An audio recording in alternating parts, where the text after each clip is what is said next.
भगवान श्री कृष्ण को जब इस धरती पर आना हुआ तो ऊपर सब प्लान बन रहा था। आप सब जानते हैं ना ब्रह्म वैवर्त की बात। कृष्ण ने राधा को कहा कि चलो हमको जाना है। राधा ने कहा गोवर्धन को ले लो, यमुना को, वृंदावन को। ये सब चर्चा चल रही थी। तो वृंदा देवी कृष्ण के पास आई, कृष्ण आप सब लोग जा रहे हो तो मुझे भी साथ में लेकर जाओ ना। कृष्ण ने कहा तुम आकर क्या करोगी, तुम यहां पर रहो। नहीं नहीं कृष्ण, मैं तो आपके साथ आना चाहती हूं। कृष्ण ने कहा लेकिन तुम कौन से रूप में आओगी, सबके रूप तो फिक्स हो गए हैं, सबकी सेवा फिक्स हो गई है, तुम कौन सा रूप लेकर आओगी। वृंदा देवी कृष्ण के चरणों में गिर गई। आप जो भी बना दोगे मैं बन जाऊंगी, लेकिन आप मुझे मेरे साथ लेकर चलिए, मुझे अपने साथ लेकर चलिए। वृंदा देवी की भावना को देखकर भगवान श्री कृष्ण प्रसन्न हुए और कहा ठीक है, तो फिर एक पौधा बचा है, एक पौधा बचा है, पौधे के रूप में आओगी। बोले पौधे के रूप में आऊंगी। तो वहां पर ऊपर फिक्स हो गया कि वृंदा देवी जो कन्या के रूप में है उसे धरती पर पौधे के रूप में उतारना है। लेकिन उसमें भी सीधे तो भगवान नहीं उतारते ना, वो लीला होती है। जैसे गोवर्धन का फिक्स हो गया, राधा को कह दिया राधे गोवर्धन धरती पर आ जाएगा, लेकिन कैसे आएगा, तो द्रोणगिरी पर्वत के वहां पुत्र के रूप में गोवर्धन का जन्म हुआ और फिर अगस्त ऋषि आए और गोवर्धन को लेकर वो सारी कथा। वैसे यमुना महारानी सूर्य पुत्री के रूप में और फिर कलिंद पर्वत से यमुना महारानी का जन्म।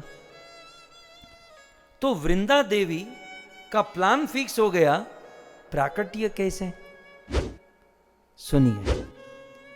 वृंदा देवी को पौधे के रूप में प्रकट करना था, ये कृष्ण ने कह दिया, लेकिन वो पौधा ऐसी वैसी मिट्टी से थोड़ी प्रकट होने वाला था। उस पौधे को प्रकटाने के लिए कृष्ण को माटी चाहिए थी, और वो माटी पवित्र माटी चाहिए थी। अब भगवान श्री कृष्ण वो पवित्र माटी खोज रहे थे, ऐसी पवित्र माटी मिले जहां पर तुलसी को मैं जन्म कराऊं। कुछ लोगों ने सोचा होगा पिछली बार तुलसी की कथा सुनी थी, उसके पहले सुनी थी, तो वही रिपीट होगा।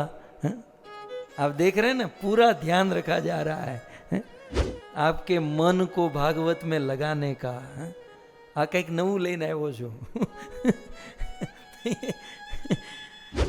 अब बताइए, मैंने पिछली बार पद्म पुराण से कहा था, इस बार मैंने दूसरा पुराण उठाया है, तो आपको चेंज मिलेगा। सारी कथा सत्य है।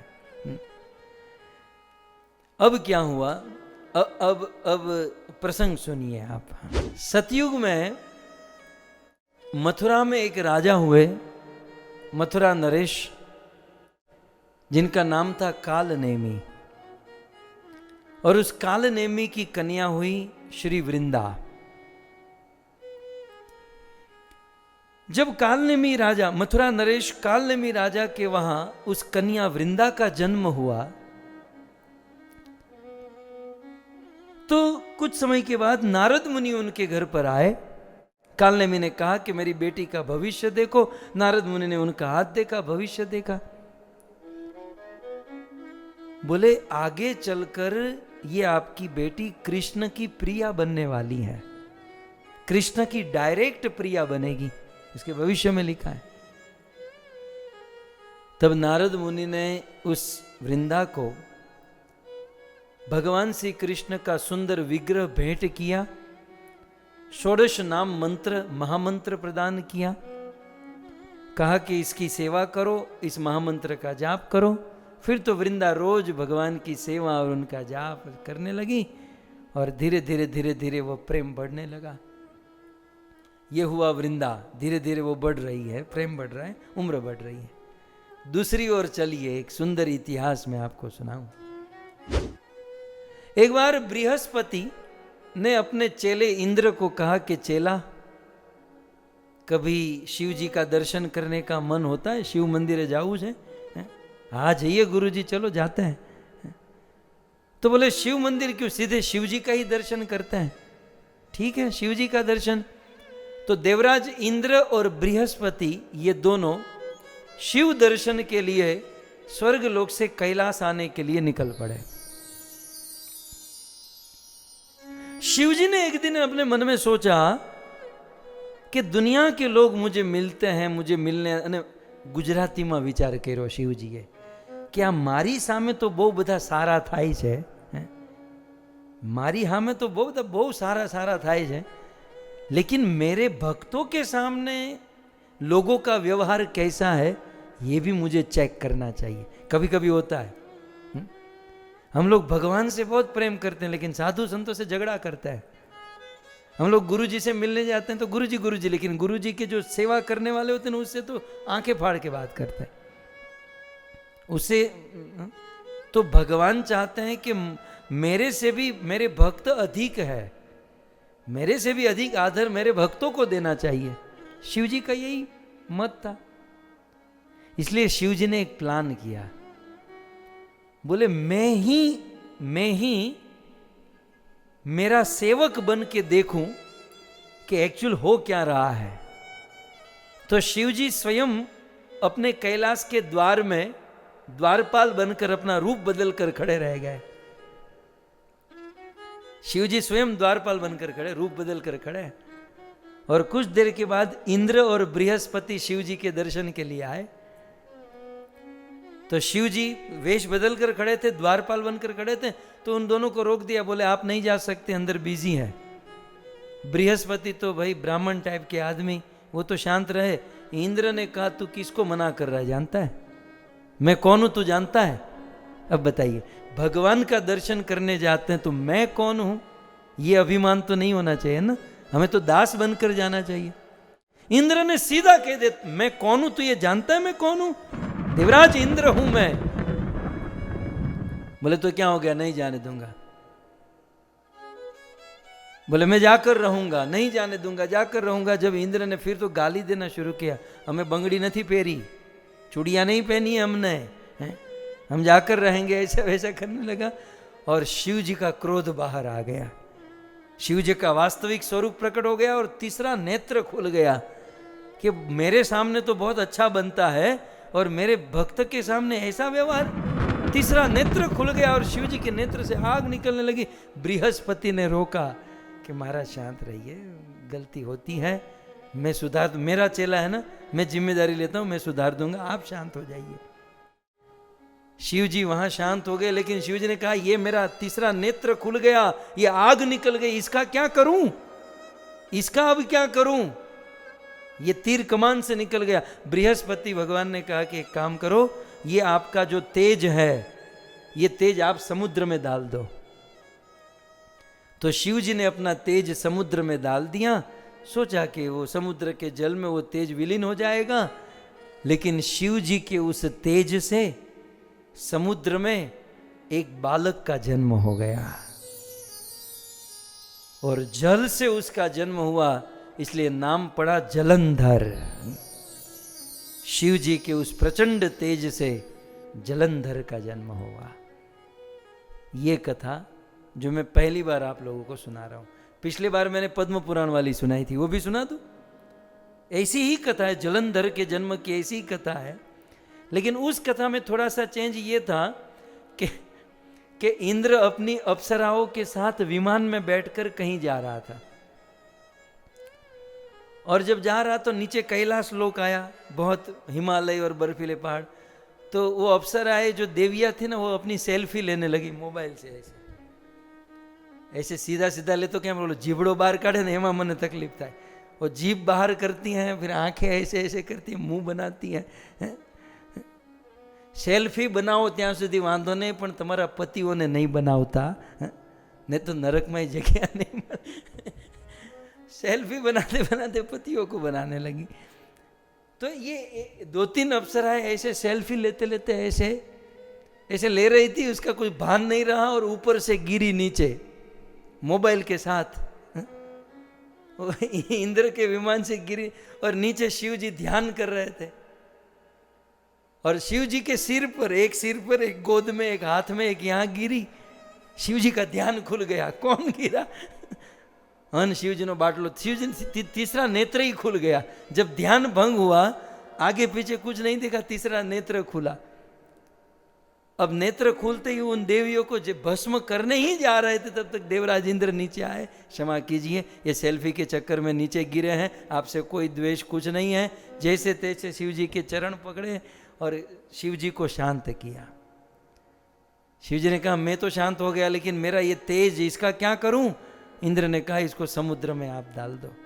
शिव जी ने तेज समुद्र में डाला और फिर वहां से जलंधर का जन्म हुआ। दोनों कथा दोनों पुराणों में है। आप ऐसा भी समझ सकते हैं, एक बार ऐसे जन्म हुआ, एक बार ऐसे हुआ, या दोनों। कुल मिलाकर शिव जी के उस उग्र प्रभाव से और जल के स्पर्श से जलंधर का जन्म हुआ। और फिर आगे चलकर ये भी एक लंबा हो जाएगा, लेकिन जैसे तैसे जलंधर का विवाह वृंदा के साथ हो गया। मथुरा नरेश कालनेमी की कन्या वृंदा के साथ जलंधर का विवाह हुआ। अब विवाह के बाद, अब वो तो पतिव्रता नारी थी वृंदा, और रोज भगवान श्री कृष्ण विष्णु की सेवा पूजा करती थी। और उस पूजा के प्रभाव से पति की शक्ति इतनी बढ़ी कि जलंधर देवताओं के साथ युद्ध करने लगा। देवता शिव जी को लेकर आए, शिव जी के साथ युद्ध हुआ, शिव जी को हरा दिया। अब ये सारे देवता ब्रह्मा शिव समेत भगवान विष्णु के पास गए और कहा अब आप कुछ कीजिए। भगवान ने कहा आप सब मिलकर कुछ नहीं कर पाए, मैं अकेला क्या करूंगा? बोले उसकी कमजोरी क्या है? बोले एक कमजोरी है, बोले उसकी ताकत जो है ना, उसकी पत्नी है। उसकी पत्नी का पतिव्रता धर्म जो है ना, वो उसकी ताकत है। यदि उसकी पत्नी वृंदा का पतिव्रता धर्म टूट जाए तो हम उसे मार सकते हैं, और ये शुभ कार्य आप कीजिए।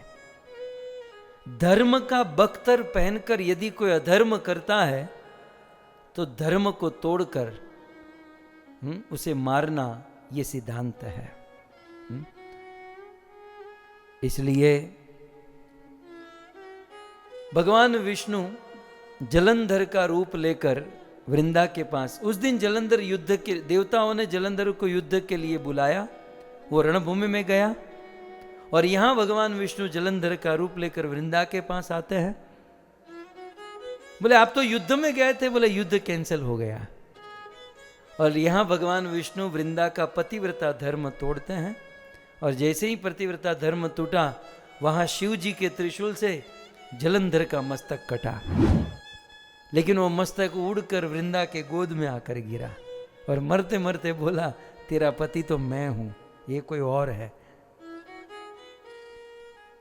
वृंदा क्रोध में आ गई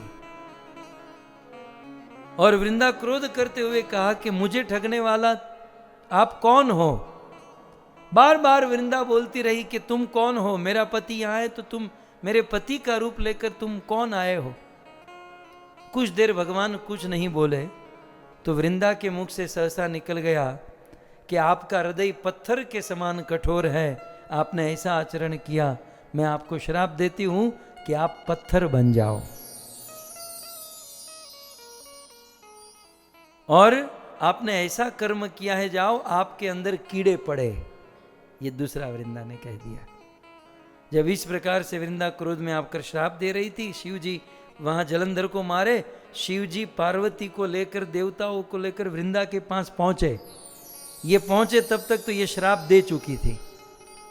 फिर शिव, पार्वती और अन्य देवी देवताओं ने कहा कि देवी, ये इनमें इनका कोई दोष नहीं है, ये तो स्वयं भगवान विष्णु है और हम लोगों ने इनको यहां पर हमारी रक्षा के लिए भेजा है। जब इस प्रकार से पता चला तो दोनों हाथ जोड़कर वृंदा भगवान के चरणों में गिर गई। भगवान ने आश्वासन दिया कि चिंता मत करो, ये सब मेरी इच्छा थी, मुझे पत्थर बनना था, मेरे अंदर कीड़े पड़े। तुमने कहा तो मुझे और आनंद हुआ कि कलयुग में मैं पत्थर के रूप में प्रकट होऊंगा, मेरा नाम होगा शालिग्राम। और कीड़े पड़े तो कीड़े पड़ेंगे, शालिग्राम शिला बिना कीड़े के नहीं बनते। वो कीड़े शालिग्राम शिला को खाते हैं उसमें विशेष चिन्ह बनाते हैं, तब जाकर वो शालिग्राम शिला भगवत स्वरूप मानी जाती है। तो इस प्रकार से भगवान ने वो स्वीकार किया। और यहाँ पर भगवान ने कहा कि तुम्हारा दूसरा जन्म तुलसी के पौधे के रूप में होगा। और भगवान ने वृंदा को जो वरदान दिया है, अद्भुत, आप श्लोक देख सकते हैं, बहुत सुंदर। भगवान विष्णु ने कहा कि त्रिलोकेषु च पुष्पाणाम पत्राणाम देव पूजने, इस तीनों लोकों में जितने भी पुष्प है उन सभी पुष्पों में तुम सबसे उत्तम होगी। और देव पूजन है, सभी लोग, सारे देवता तुम्हारी पूजा करेंगे। प्रधान रूपा तुलसी भविष्यति वरानने, तुलसी तुम सबसे प्रधान होगी और भविष्य में ये सब लोग तुम्हारी पूजा करेंगे, तुम्हारी आराधना करेंगे। एक भगवान ने दूसरा वरदान क्या दिया? देवी तुलसी, मेरे चरणों में तुम्हारा शाश्वत स्थान रहेगा। तीसरा, आपके बिना तुलसी, तुम्हारे बिना भविष्य में मैं कुछ स्वीकार नहीं करूंगा। चौथा कि हे देवी, मैं आपके साथ विवाह करूंगा। पांचवा, तुम ब्रज में रहोगी और ब्रज में रहकर हमारी लीला का मैनेजमेंट करोगी। और छठा, राधा रानी से दूसरा स्थान देवी तुलसी आपका होगा। और इसलिए वृंदा अष्टकम में कहते हैं, दत्ताधिकारे वृषभानुपुत्रया वंदे नमस्ते चरणारविंदम। इस प्रकार से भगवान ने आशीर्वाद दिया। आशीर्वाद सुनते ही उस जलंधर के सिर के साथ देवी वृंदा सती हो गई।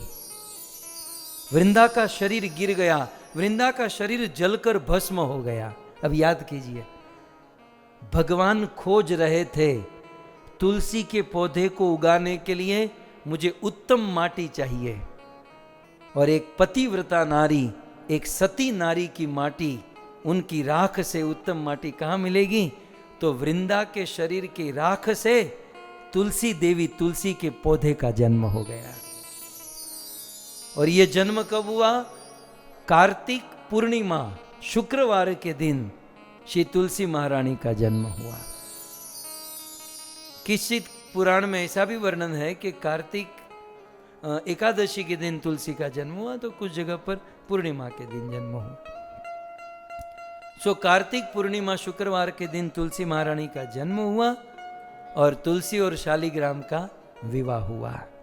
साथ ही साथ बात आई, कार्तिक पूर्णिमा के दिन कंस का वध भी हुआ। इस प्रकार से तुलसी महारानी की महिमा है। श्रील प्रभुपाद जी ने आज्ञा दी है, तुलसी महारानी की कृपा से ही हमें ब्रज में वास मिल सकता है। इसलिए दिन में 2 बार तुलसी आरती, तुलसी पूजा और तुलसी महारानी से प्रार्थना करनी चाहिए। भगवान की प्रेमिकाओं में जीवंत रूप से हमारे पास यदि कोई तत्व वर्तमान में है तो वह है तुलसी महारानी। राधा रानी कृष्ण से प्रेम करती है, नो डाउट, लेकिन प्रत्यक्ष रूप से तो नहीं है ना। कृष्ण का कोई पार्षद, कृष्ण की कोई निशानी जीवंत, मैं लाइव बात कर रहा हूं, जो सांस लेती हो, वो जीवंत तत्व यदि कोई है तो वो तुलसी देवी है। और तुलसी देवी की इतनी महिमा है कि जहां तुलसी होती है वहां ब्रज वृंदावन हो जाता है। फिर वो तुलसी अमेरिका में हो, कनाडा में हो, ऑस्ट्रेलिया में हो, तुलसी की ये महिमा है। बिना तुलसी के घर शमशान होता है। तुलसी की महिमा आप सब जानते हैं, लेकिन तुलसी देवी को प्रार्थना करते हुए हम आज के सत्र को विराम करेंगे। तुलसी कृष्ण प्रेयसी नमो नमः। राधा कृष्ण सेवा पावो एई अभिलाषी, जे तुम्हार शरण लोई તારા વાંછ પૂર્ણ હોય, કૃપા કરી કર તારે વૃંદાવન વાસી. મોરયે અભિલાષ વિલાસ કુંજે દિયો વાસ. નયને હે રીબો સદા, યુગલ રૂપ રાશિ. એ નિવેદન ધર સખીરનું ગત કરો. સેવાયધિકાર દિયે કરની જદાસી. દિન કૃષ્ણ દાસે કોઈ એ જેન મોર હોય. શ્રી રાધા ગોવિંદ પ્રેમે સદાયેન ભાસી. તુલસી કૃષ્ણ પ્રેયસી નમો નમઃ. યાની કાની ચ પાપાની બ્રહ્મહત્યાદિ કાની ચ તાની તાની પ્રણશંતિ પ્રદક્ષિણા પદે પદે. જય તુલસી મહારાની જય તુલસી મહારાની. તુલસી મહારાની જય તુલસી મહારાની. જય વૃંદે દેવી જય વૃંદે દેવી. વૃંદે દેવી જય વૃંદે દેવી. શ્રી તુલસી મહારાણી કી